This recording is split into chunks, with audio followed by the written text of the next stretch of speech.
Gloire à Dieu. Je vais mettre ma Bible à l'endroit, ça va être mieux. Que le Seigneur vous bénisse. C'est un plaisir d'apporter la parole du Seigneur. Et c'est également une charge. Ce matin, on n'a pas de culte défini. Et on ne se concerte pas quand il y a un passage de lu ou une méditation. Et en fait, aujourd'hui, comme à chaque fois, il y a un fil conducteur. Je voudrais reprendre 1 Thessaloniciens 5, qui nous dit « C'est pourquoi exhortez-vous réciproquement, édifiez-vous les uns les autres, comme en réalité vous le faites. » Après, je passe. Ayez pour eux, alors là c'est pour les conducteurs, ayez pour eux beaucoup d'affection. Nous en témoignez beaucoup. Donc ça ne pose pas de problème. Prenez garde que personne ne rende à autrui le mal pour le mal, mais poursuivez toujours le bien, soit entre vous, soit envers tous. Je pense que c'est ce que nous faisons dans cette église. Et il est dit en 19, n'éteignez pas l'esprit, ne méprisez pas les prophéties, mais examinez toutes choses, retenez ce qui est bon. Abstenez-vous de toute espèce de mal. Il se trouve qu'il a parlé également de Josué 22. Et je ne sais pas si vous vous rappelez, la dernière fois que j'ai apporté la parole, on avait parlé de la prise de Jéricho. Et il se trouve qu'aujourd'hui, on continue par la prise d'Aï. Donc, je fais un petit résumé de ce qui a été dit la dernière fois. C'est que Josué a été choisi pour succéder à Moïse, pour conduire le peuple élu. L'Éternel lui a donné une mission, passer le Jourdain et prendre possession du pays de Canaan. En fait, il y a une similitude aussi pour nous, c'est que nous aussi, nous devons passer le Jourdain et nous devons prendre possession du pays de Canaan. Josué, il a obéi. Il a même attendu 3 jours l'ordre de Dieu avant de passer le Jourdain. Et entre parenthèses, c'est Dieu qui commande, c'est Dieu qui indique le moment. L'arche, qui est le symbole de la présence de Dieu, elle est passée devant pour les conduire, nous indiquant que c'est Dieu qui dirige. Ils ont mis 12 pierres dans le Jourdain, et ils en ont mis 12 à Gilgal. Celles qui ont été édifiées au milieu du Jourdain, à un moment, elles ont disparu parce que le Jourdain est revenu à sa position. Et donc, il ne restait plus que les 12 qui étaient édifiées au camp de Gilgal. Et cette image, c'est l'image du témoignage de l'intervention de Dieu pour les générations futures. On a quelque chose à transmettre. Et c'est également l'emblème du baptême. Alors, quand on était à, je ne sais pas si vous vous souvenez, je vous avais dit que Gilgal, c'était une vallée. Et après la vallée, il y avait une grande montagne et on voyait Haï. Et il fallait absolument passer par Haï pour pouvoir rentrer au pays de Canaan et pouvoir envahir le sud comme le nord, parce qu'en haut de la montagne, il y avait une corniche qui était accessible. Et toutes les armées pouvaient voyager par là. Donc, elle se tenait en haut de la montagne, et c'était un passage obligé. Mais pour passer par là, il a fallu d'abord que Josué pratique la circoncision au peuple. Symbole de repentance et passage obligé pour participer à la Pâque. Donc, pour que nous puissions faire partie du peuple de Dieu, que nous puissions entrer dans le royaume des cieux, il faut que nous soyons circoncis. Il faut que l'on passe par la repentance. Donc le peuple était circoncis. La Pâque a pu être célébrée le 14e jour du mois. Pile, le 14e jour du mois, ils ont passé le Jourdain, ils ont été circoncis, et à la fin de la circoncision, c'était la Pâque. Donc Dieu a un timing, c'est lui qui dirige. Et la Pâque, c'est le symbole de la délivrance pour le peuple et le symbole du salut acquis par Jésus-Christ pour nous sur la croix. Josué, il parle et voit l'Éternel des armées. Il parle avec lui et il le voit. Et l'Éternel des armées lui dit, je vais combattre pour vous. Jésus-Christ, il a fait exactement la même chose. Il a combattu pour nous, et nous pouvons lui faire confiance pour notre vie spirituelle et notre vie tout entière. Les Juifs se sont mis en marche vers Jéricho avec des simples épées. L'arche était au centre, et Dieu, donc, était au milieu d'eux, puisque l'arche était située entre les guerriers qui avaient leurs épées devant et l'arrière-garde. Symbole, il faut avoir le Seigneur dans nos vies, dans notre cœur. Et pour aller à Haï, il y avait quand même un obstacle. C'était Jéricho qui était la plus grande forteresse en Canaan. Et en plus, il fallait descendre 240 mètres au-dessous du niveau de la mer pour aller à Jéricho. Ça nous envoie un message. C'est dans l'humilité que les victoires s'obtiennent, et c'est dans l'humilité que nous nous rapprochons de Dieu. Ils ont obéi. Ils ont fait une fois le tour de Jéricho pendant 6 jours, dans le silence. C'est pas dans ce que l'on dit c'est pas ce que l'on dit qui est important. C'est ce qu'on fait. C'est ce que veut nous dire le Seigneur. Et quand je dis ça, ça nous appelle à l'action. Un chrétien, il ne se contente pas d'être chrétien. Un chrétien, il est comme le peuple juif, il va à la conquête. Il s'investit dans son Église.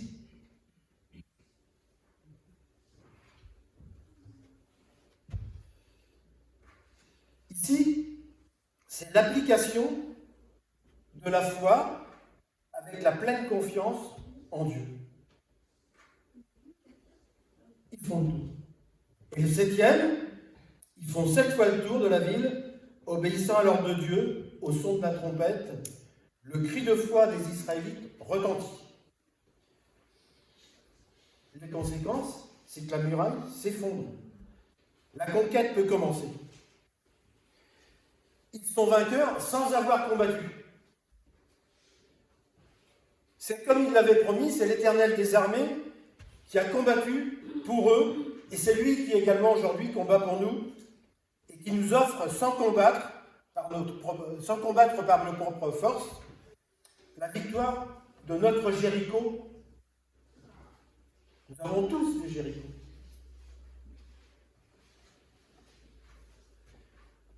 Si nous avons un problème, ça peut être bien d'en parler à des frères, mais la première chose, c'est de prier, de tout remettre devant Dieu. Il va combattre pour vous comme il a combattu pour nous. Il combat pour tout le monde.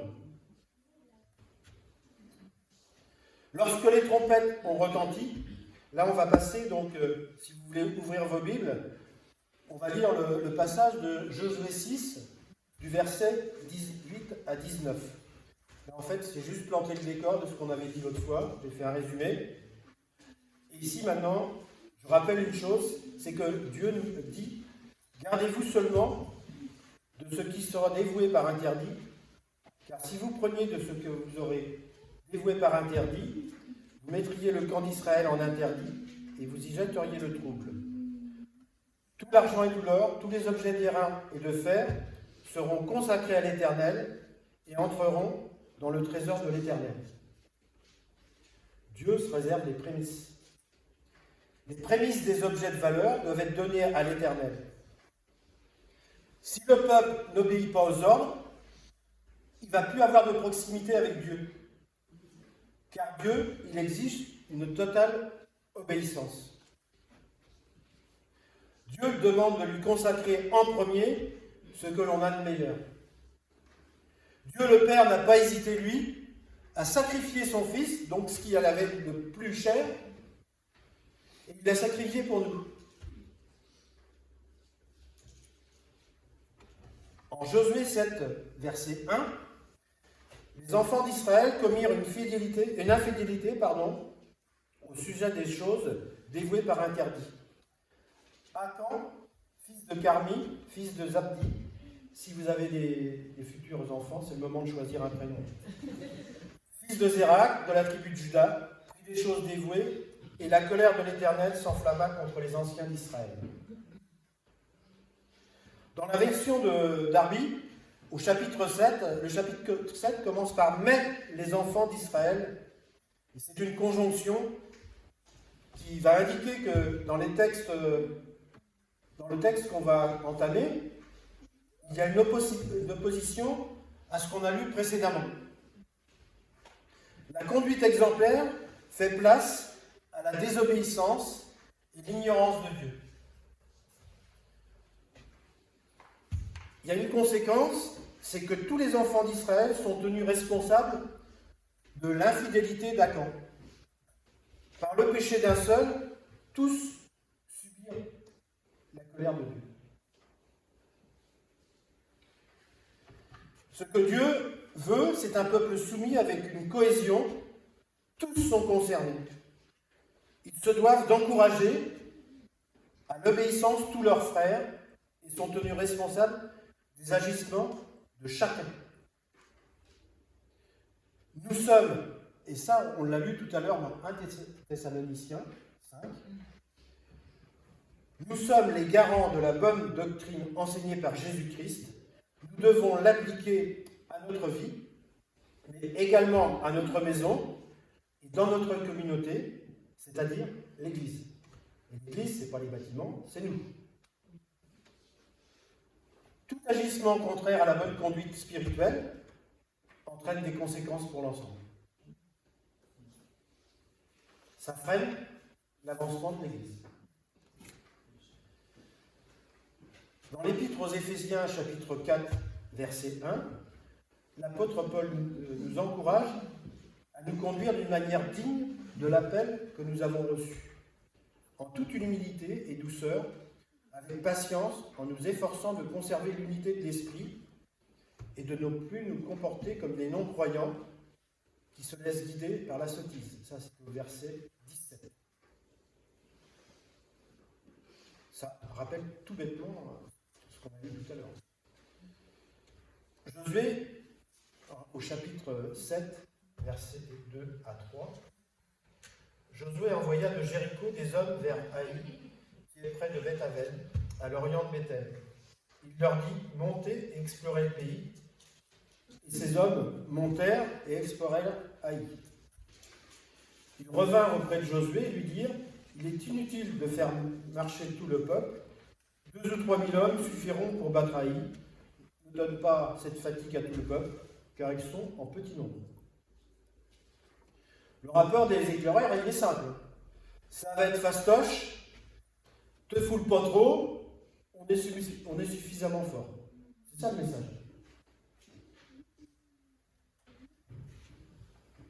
Josué, il a déjà oublié ce qui s'était passé à Jéricho. L'homme de foi, il a fait place à l'homme de guerre. Il a repris ses habitudes. Il a déjà oublié que Dieu a promis de donner le pays au peuple juif. Ça, c'est le chapitre 1 au verset 2. Sa victoire est acquise, et pourtant, il envoie encore les éclaireurs. Sa confiance n'est plus en Dieu, mais il fait confiance à ce qu'il voit, à son intelligence, ses capacités. Sa stratégie de conquête, elle est bâtie sur les conseils humains. T'inquiète pas, je gère. Ça, on l'entend souvent, des jeunes. T'inquiète pas, je gère. Combien de fois on le dit à Dieu ou au Seigneur? T'inquiète pas, je gère. On ne prie pas, on a un problème, on y va avec nos forces et, entre guillemets, on se ratatine. T'inquiète pas, je gère. Or, c'est par l'Esprit que nous devons nous laisser conduire. Les directives que donne le Saint-Esprit pour diriger sont souvent contradictoires avec ce que nous pensons, avec le raisonnement humain. Il Il est donc essentiel de rester attentif à sa voix. Une attitude d'obéissance est indispensable pour être ouvrier avec Dieu. Et si on est attentif, à ce moment-là, on obtiendra des victoires. Paul, en Acte 16, versets 6-7, lui, il voulait aller en Asie et en Bithynie. Et le Saint-Esprit, lui, il l'a dirigé où? En Macédoine. Il avait un songe d'une personne qui l'appelait en Macédoine. S'il avait écouté son intelligence, il aurait insisté, il aurait été en Asie, en Bithynie. En Josué, chapitre 7, versets 4 à 5, 3000 hommes environ se mirent en marche. Mais ils prirent la fuite devant les gens d'Aï. Les gens d'Aï leur tuèrent environ 36 hommes. Ils les poursuivirent depuis la porte jusqu'à Shebarim et les battirent à la descente. Le peuple fut consterné et perdit courage. Voilà. Sur les conseils des éclaireurs, Josué, il a envoyé 3000 hommes. 36 hommes. Les conséquences, c'est que ces 36 hommes sont morts. Et c'est ce qui arrive si on fait confiance à notre propre force. Nous perdons la dépendance en Dieu. Nos choix ne sont plus les choix de Dieu. Et fatalement, au bout, c'est une défaite qui se profile. Il faut qu'on apprenne, moi comme vous, à tout lui remettre. Il connaît ce qui est mieux pour nous. Nous continuons Josué dans le chapitre 7, versets 6 à 9. Josué déchira ses vêtements, il se prosterna jusqu'au soir, le visage contre terre, devant l'arche de l'Éternel. Lui et les anciens d'Israël, et se couvrirent la tête de poussière. Josué dit, « Ah Seigneur Éternel, pourquoi tu fais passer le Jourdain ce peuple? Pour nous livrer entre les mains des Amoréens et nous faire périr? Oh, si nous eussions su rester de l'autre côté du Jourdain. De grâce, Seigneur, que dirais-je après qu'Israël a tourné le dos devant ses ennemis? Les Cananéens et tous les habitants du pays l'apprendront, ils nous envelopperont et ils feront disparaître notre nom de la terre. Que feras-tu pour ton grand nom? » Voilà. Josué et les anciens, désemparés et désespérés, recherchent la face de Dieu en s'humiliant et en indiquant qu'ils sont en deuil. Pourquoi? Et nous, des fois, on peut dire ça comme ça aussi, on est comme Josué en fait. Pourquoi, Seigneur, je me suis converti, j'étais plus heureux avant. Lui disait c'était mieux avant qu'on passe le Jourdain. Moi, qui ai témoigné aux autres ma conversion à Jésus-Christ, je suis ridicule. Je suis anéanti par les problèmes. Que feras-tu pour honorer ton nom? On lui renvoie la balle. On renvoie la responsabilité à Dieu. Mais la responsabilité, c'est pas Dieu qui a agi, c'est nous. C'est Josué. Alors le Seigneur nous répond en Josué 7, versets 10-12. L'Éternel dit à Josué, « Lève-toi, pourquoi restes-tu ainsi couché sur ton visage, Israël a péché? Ils ont transgressé mon alliance, que je leur ai prescrite. Ils ont pris des choses dévouées par interdit. Ils les ont dérobées et ont dissimulées. Ils les ont cachées parmi leurs bagages. Aussi les enfants d'Israël ne peuvent-ils résister à leurs ennemis. Ils tourneront le dos devant leurs ennemis, car ils sont sous l'interdit. Je ne serai plus avec vous si vous ne détruisez pas l'interdit au milieu de vous. » Alors là, c'est tout le peuple qui est concerné. C'est un homme qui a péché. Dieu, suite à sa prière précédente, il lui dit quelque chose. « Pourquoi tu pleures? Lève-toi et agis. » Tu te plains, mais agis. Tu m'as abandonné alors qu'au milieu du peuple, il y a des comportements qui sont contraires à mes ordres. Il y a même des objets qui m'ont été volés, dit Dieu. Il y a de la dissimulation parmi mon peuple. Aussi, aucune victoire n'est possible tant que le comportement et le péché résident au milieu de vous. Avant de s'humilier, de se plaindre, il faut se repentir de nos erreurs. Dieu, par l'intermédiaire de son peuple, il voulait éradiquer les peuples idolâtres. Et là, le péché, il est au cœur de son peuple. Et lui, il voulait un peuple exemplaire dans sa proximité, sa soumission à Dieu. Et c'est Adam le symbole de cette non-soumission à Dieu. Et aujourd'hui encore, Dieu veut un peuple qui le représente et qui, par son témoignage, soit un flambeau dans ce monde. Notre façon de vivre est-elle en accord avec le Seigneur? Le Seigneur est-il le premier dans nos vies? Convoitons-nous des richesses? Sommes-nous prêts à frauder? Sommes-nous prêts comme Achan à voler? À voler pour des biens matériels. Des biens matériels appartenant à d'autres. Et là, en l'occurrence, Achan, il a volé des biens matériels appartenant à Dieu. Ça va loin, quoi. Mais c'est le même péché. Alors, la bonne nouvelle, c'est qu'il y a un remède. Au verset 13 à 15, même chapitre, lève-toi, sanctifie le peuple, tu diras, sanctifiez-vous pour demain, car ainsi l'Éternel, le Dieu d'Israël, il y a de l'interdit au milieu de toi, Israël. Tu ne pourras résister à tes ennemis jusqu'à ce que vous ayez ôté l'interdit du milieu de vous. Vous approcherez le matin selon vos tribus,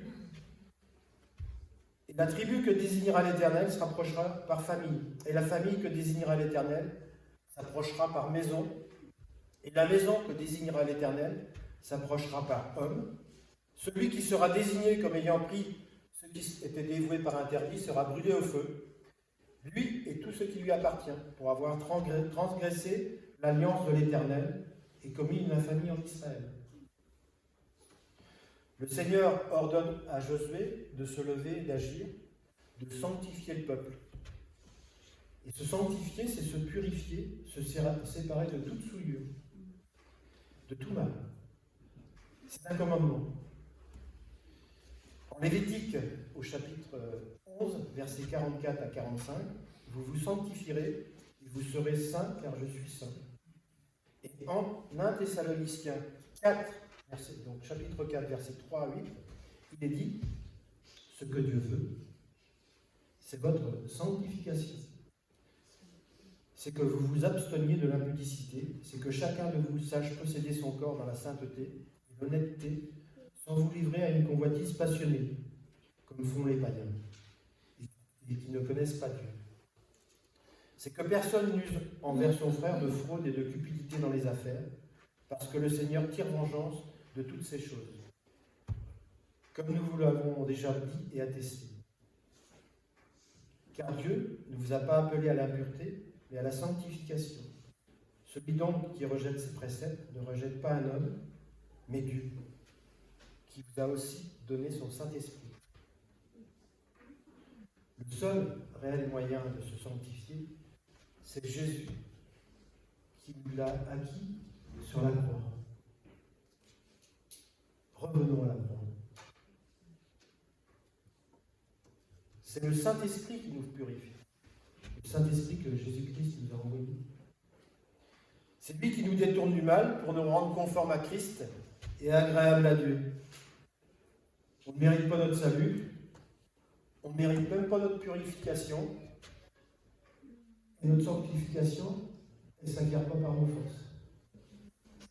C'est Dieu qui purifie nos cœurs par la foi. C'est marqué en Actes 15, verset 9. Donc Dieu purifie nos cœurs par la foi et par l'Esprit. Continuons en Josée chapitre 7, au verset 16 à 21. Josué se leva de bon matin et il fit approcher Israël selon les tribus. La tribu de Juda fut désignée. Il fit approcher les familles de Juda et la famille de Zérak fut désignée. Il fit approcher la famille de Zérak par maison et Zabdi fut désigné. Il fit approcher la maison de Zabdi par homme et Akan, fils de Carmi, fils de Zabdi, fils de Zérak de la tribu de Juda, fut désigné. Josué dit à Akan, « Mon fils, donne gloire à l'Éternel, le Dieu d'Israël, et rends-lui hommage. Dis-moi donc ce que tu as fait, ne le cache pas. » Sur l'ordre de Dieu, Josué se lève. C'est à la deuxième injonction qu'il se lève et qu'il obéit. Il nous pose une question, Seigneur. Et nous, il a besoin de nous dire combien de fois de nous lever. Avons-nous obéi? Sommes-nous prêts à agir pour lui obéir et servir au sein de son peuple? Sache que ton action, ton service, peut servir, comme Josué, au bien de tous. Alors, le Seigneur t'engage à obéir et à te lever pour lui. Comme Jésus s'est levé pour toi. Continuons, versets 21-22. Akan il répond à Josué et dit, « Il est vrai que j'ai péché contre l'Éternel, le Dieu d'Israël, et voici ce que j'ai fait. J'ai vu dans le butin un beau manteau de chinéa, 200 cycles d'argent et un lingot d'or du poids de 50 cycles. Je les ai convoités et je les ai pris. Ils sont cachés dans la terre au milieu de ma tente et l'argent est en dessous. » Ce passage, quand on voit comment ça s'est passé pour arriver à Akan, comment Dieu a montré les familles, les hommes et tout, bien, on voit son omnipotence, son omniprésence et son omniscience. Ne croyons pas que notre péché est caché aux yeux de Dieu. Le péché d'Akan fait penser à la convoitise qu'avait exercée Ève pour le fruit défendu. Et sa convoitise, elle a entraîné tous les hommes qui ont suivi. Et ça s'est passé dans le jardin d'Éden, c'était pas hier. Donc elle a provoqué la chute de l'homme. David, lui, il avait convoité Bathsheba, la femme d'Uri, l'un de ses hommes de guerre. Il en a subi les conséquences toute sa vie. Ces deux passages sont une bonne illustration de l'enseignement de Jacques, au chapitre 1, au verset 14 à 15, qui nous dit « Mais chacun est tenté quand il est attiré, amorcé par sa propre convoitise. Puis la convoitise, lorsqu'elle a conçu, enfante le péché, et le péché étant consommé, produit la mort. » Jacques, chapitre 1, versets 14 à 15. Continuons au verset 22-23 de Josué. Josué envoyant des gens qui coururent à la tente, et voici les objets étaient cachés dans la tente d'Akan, et l'argent était dessous. Ils les prirent au milieu de la tente, les apportèrent à Josué et à tous les enfants d'Israël, et les déposèrent devant l'Éternel. Rien n'est caché aux yeux de Dieu. Peut-être aussi on s'est éloigné de Dieu au point de croire qu'il ne nous voit pas. Tant qu'on sera dans ce monde, on sera faillible. Il y a une chose qu'il faut se rappeler, c'est que le Seigneur aborde, exècre le péché, et il exècre le péché de plus volontaire. Et là, Akan, il a péché volontairement. Akan a fauté, il a avoué, et pourtant, ce qui est malheureux, c'est qu'à aucun moment, il n'a demandé pardon à Dieu pour ses fautes. Et pourtant, quand on demande pardon à Dieu, Dieu pardonne. Lorsque l'on s'éloigne de Dieu, ça se fait progressivement et on ne peut pas estimer la distance qui nous sépare de Dieu. On peut même oublier Dieu. Et on est parti tellement loin qu'il nous est impossible de nous repentir. Mais j'ai une bonne nouvelle quand même. C'est le Seigneur qui nous la donne et qui nous dit, si nous nous sommes éloignés trop loin, il nous dit en Luc 17, 7, je vous le dis, il y aura plus de joie dans le ciel pour un seul pécheur qui se repent que pour 99 justes qui n'ont pas besoin de changer d'attitude. Continuons Josué, en versets 24 à 26. Josué et tout Israël avec lui prirent Akan, fils de Zérak, l'argent, le manteau, le lingot d'or, les fils et les filles d'Akan, ses bœufs, ses ânes, ses brebis, sa tente et tout ce qui lui appartient, et ils les firent monter dans la vallée d'Akor. Josué dit, pourquoi nous as-tu troublés? L'Éternel te troublera aujourd'hui, et tout Israël le lapida. On les brûla au feu, on les lapida, et on éleva sur Akan un grand monceau de pierres qui subsiste encore aujourd'hui. On voit dans notre passage que les fils et les filles d'Akan, ils ont subi le même châtiment. Alors que, il est marqué dans la Bible qu'on est tous chacun responsable de notre propre péché. La réponse qui paraît la plus évidente ou la plus logique, c'est que peut-être que ses enfants avaient participé avec lui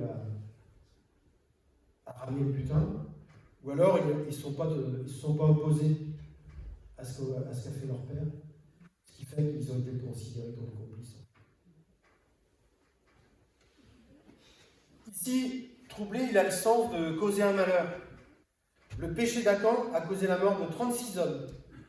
Son péché rejaillit maintenant sur toute sa famille qui a subi le même châtiment que lui. Le péché, il n'a pas sa place au milieu du peuple. Car quand le péché est au milieu du peuple, il souille l'ensemble. C'est pourquoi la lapidation, la consommation de la famille par le feu est nécessaire pour extirper le péché en totalité. Même les biens, même le lingot d'or, il a été brûlé au feu, montrant que tout ce qui touche au péché doit être ôté. Verset 26, « Et l'Éternel revint de l'ardeur de sa colère. C'est à cause de cet événement qu'on a donné jusqu'à ce jour à ce lieu le nom de vallée d'Akor. Causer le malheur. » Le péché est sorti du peuple, la colère de Dieu est apaisée, le peuple peut reprendre sa marche vers la conquête de la Palestine. Et la vallée, pourtant, elle est appelée Akor. Et cette vallée, elle est appelée Akor pour que tout le monde se rappelle, dans le présent et dans le futur, pour que l'on n'oublie pas le péché d'Adam. Le malheur qu'il a entraîné et la sentence qu'il a subie. En Josué, au chapitre 8, versets 1 à 8, l'Éternel dit à Josué, ne crains point et ne t'effraie point. Prends avec toi tous les gens de guerre, lève-toi, monte contre Haï. Vois, je livre entre tes mains le roi d'Haï et son peuple, la ville et son pays. Tu traiteras Haï et son roi, comme tu as traité Jéricho et son roi. Seulement, vous garderez pour vous le butin et le bétail. Place une embuscade derrière la ville. Josué se leva avec tous les gens de guerre pour monter contre Haï. Il choisit 30 000 vaillants hommes. Là, il a mis le paquet, par contre.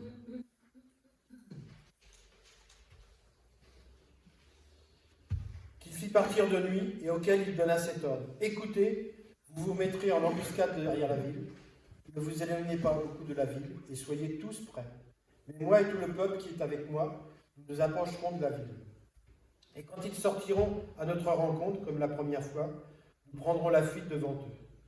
Ils nous poursuivront jusqu'à ce que nous les ayons attirés loin de la ville. Car ils diront, ils fuient devant nous comme la première fois, et nous fuirons devant eux. Vous sortirez alors de l'embuscade, vous vous emparerez de la ville, et l'Éternel votre Dieu la livrera entre vos mains. Quand vous aurez pris la ville, vous y mettrez le feu. Vous agirez comme l'Éternel l'a dit, C'est l'ordre que je vous donne. Voilà. Dieu est bon. Les compteurs sont mis à zéro, sont remis à zéro, la conquête peut reprendre. Et Dieu est aux manettes.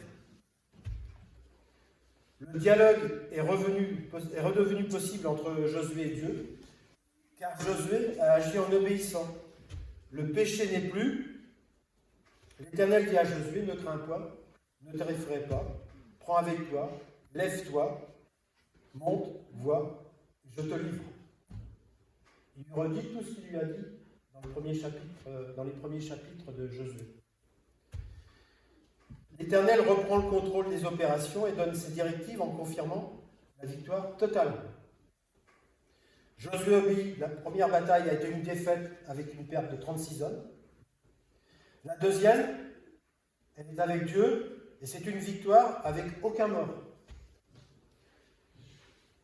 Et la victoire dans la vie chrétienne, elle n'est pas absente de conflit en fait.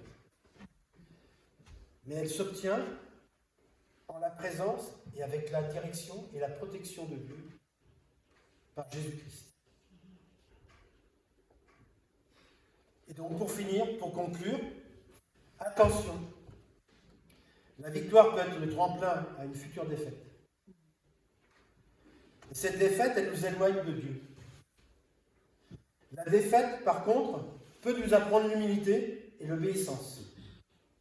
Le retour à la croix est possible et apporte de la joie au ciel. Le changement d'attitude et l'obéissance rapprochent de Dieu et permet de continuer la marche vers le royaume promis. Gloire à Dieu. Seigneur, je te remercie, Seigneur, parce que c'est possible de revenir à la croix, Seigneur. C'est possible de revenir à la repentance et pouvoir reprendre le combat avec toi. Seigneur, je te remercie parce que ceci, c'est grâce à ton Fils Jésus-Christ qui a tout accompli pour nous. Nous sommes faillibles, Seigneur, chacun d'entre nous. Et Seigneur, ce que nous voulons, Seigneur, c'est nous aider, nous exhorter. Et Seigneur, ôtez de nous, Seigneur, ce péché que l'on exerce si facilement, Seigneur. Seigneur, remplis-nous de ton esprit, Seigneur. Montre-nous la voie par ton esprit. Montre-nous le chemin qui mène jusqu'en vie éternelle. Et que nous puissions apprendre à combattre pour toi, en nous appuyant sur toi, Seigneur, et pas sur nous-mêmes. Que tu sois béni, mon Dieu, dans le nom de Jésus. Amen. Gloire à Dieu.